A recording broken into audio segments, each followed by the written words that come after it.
आमदार संजय गायकवाड यांच्या घरावर सीपीआयचा मोर्चा, पोलीस आणि आंदोलकांमध्ये झटापट, आंदोलकांना घेतली ताब्यात. शिवाजी कोण होता पुस्तकाच्या नावावरचा वाद शिगेला. तरुणींचे व्हिडिओ बनवून ब्लॅकमेल केल्याचा धक्कादायक प्रकार. पुलाची शिरोली इथून शाहीद नदीला अटक. तरुणीवर अत्याचार करून व्हिडिओ मित्राला शेअर केले.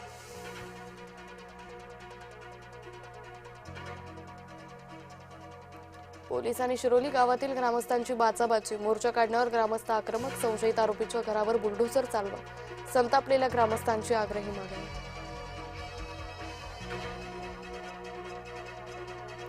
अमरावतीत उद्या प्रहार संघटनेच्या कार्यकर्त्यांची बैठक. एकनाथ शिंदेंनी दिलेल्या ऑफर संदर्भात करणार चर्चा.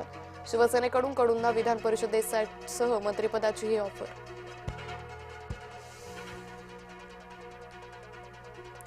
रोहित पवारांनी पुण्यात घेतली सीआयडी अधिकाऱ्यांची भेट. पोलिसांची कृतीच दिसत नाही, विश्वास कसा बसायचा. रोहित पवारांनी व्यक्त केली नाराजी.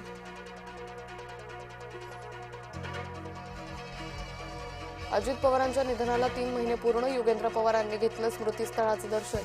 स्मृतीस्थळ परिसरात राबवली स्वच्छता मोहीम. सर्वच लोक काँग्रेस सोडून चाललेत. राहुल गांधींचं नेतृत्व हे काँग्रेसला मातीमोल करणारं. मंत्री चंद्रशेखर बावनकुळेंची टीका. विधान परिषदेसाठी भाजपची 30 एप्रिलला यादी जाहीर होणार. भाजप प्रदेशाध्यक्ष रवींद्र चव्हाण नाव निश्चितीसाठी दिल्लीत.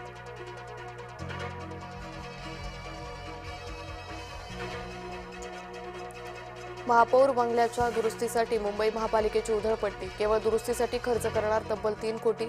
इटालियन मार्बल्स लावण्यासाठी कोट्यवधी खर्च करणार. बीडच्या मस्साजोग ग्रामपंचायतीची आज पोटनिवडणूक. संतोष देशमुखांच्या पत्नी अश्विनी देशमुख रिंगणात. अश्विनी देशमुख आणि स्वरूपानंद देशमुखांमध्ये लढत.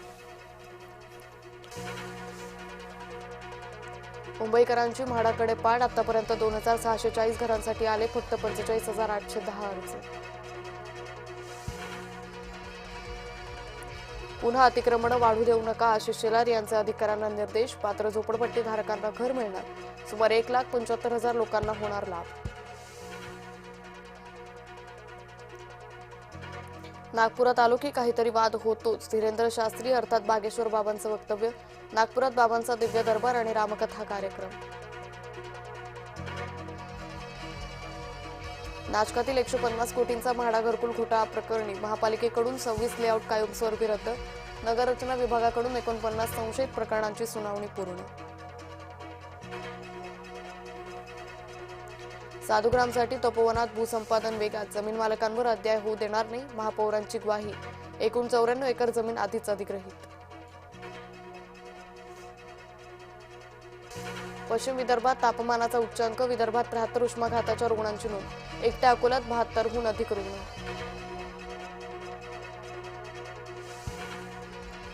उन्हाच्या तडाख्यानं धरणसाठ्यात घट. नाशकातल्या छोटे मोठे 26 प्रकल्प आटले. धरणसाठ्यात केवळ 41.61% पाणी शिल्लक. लासलगाव परिसरात चोरांचा सुळसुळाट. कोयता हातात घेऊन फिरणारा चोर सीसीटीव्हीत कैद. नागरिकांमध्ये भीतीचं वातावरण. भारत न्यूझीलंड दरम्यान मुक्त व्यापार करार. देशात $20 अब्ज गुंतवणुकीची हमी. सोमवारी मुक्त व्यापार करारावर स्वाक्षऱ्या केल्या.